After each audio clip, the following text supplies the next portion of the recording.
ఈ పాస్ చేయడానికి కావాల్సినటువంటి డాక్యుమెంట్స్ ఏమిటి అంటే, ఫస్ట్ వన్ వచ్చేసి ఆన్లైన్ అప్లికేషన్ ఫామ్. ఇది మనం అప్లికేషన్ కంప్లీట్ చేసిన తర్వాత వస్తుంది. ఓకేనా, ఇప్పుడు మనకు అవసరం లేదు ఇది.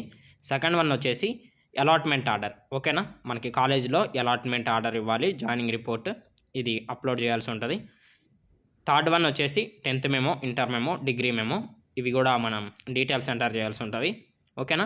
ఫోర్త్ వన్ వచ్చేసి క్యాస్ట్ సర్టిఫికేట్. అలాగే ఫిఫ్త్ వన్ వచ్చేసి ఇన్కమ్ సర్టిఫికేట్. ఓకేనా. సిక్స్త్ వన్ వచ్చేసి మన కాలేజ్ యొక్క బోనఫైడ్ అనమాట. సెవెంత్ వన్ వచ్చేసి మన యొక్క ఆధార్ కార్డ్. ఎయిత్ వన్ వచ్చేసి మన యొక్క లాస్ట్ కోర్స్ యొక్క టీసీ ఉండాలి. ఓకేనా.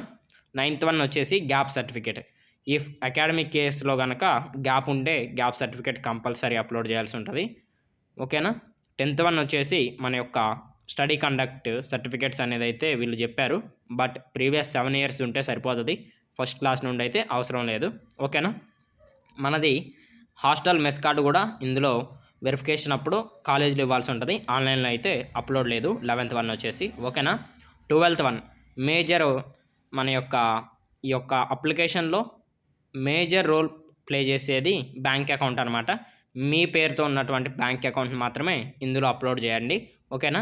ఇన్ కేస్ వేరే వాళ్ళ డీటెయిల్స్తో లేకపోతే జాయింట్ అకౌంట్ కనుక మీరు అప్లోడ్ చేస్తే రిజెక్ట్ అయ్యే ఛాన్సెస్ ఉంటుంది. కాబట్టి పర్సనల్గా ఇండివిజువల్గా ఉన్నటువంటి బ్యాంక్ అకౌంట్ని మీరు ఇవ్వడానికి అయితే ట్రై చేయండి. ఓకేనా. 13th వన్ వచ్చేసి ఐడి కార్డు. ఇది మన కాలేజీలో వెరిఫికేషన్ అప్పుడు ఇవ్వచ్చు. ఓకేనా.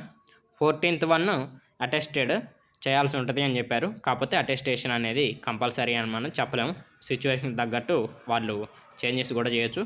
సో మీకైతే ఈ యొక్క స్కాలర్షిప్ చేయడానికి కావాల్సినటువంటి డాక్యుమెంట్స్ మొత్తం అర్థమయ్యాయి అని అనుకుంటున్నాను. ఇలాంటి మరిన్ని వీడియోస్ కోసం మన ఛానల్ని రెగ్యులర్గా ఫాలో అవుతూ ఉండండి. Thank you for watching.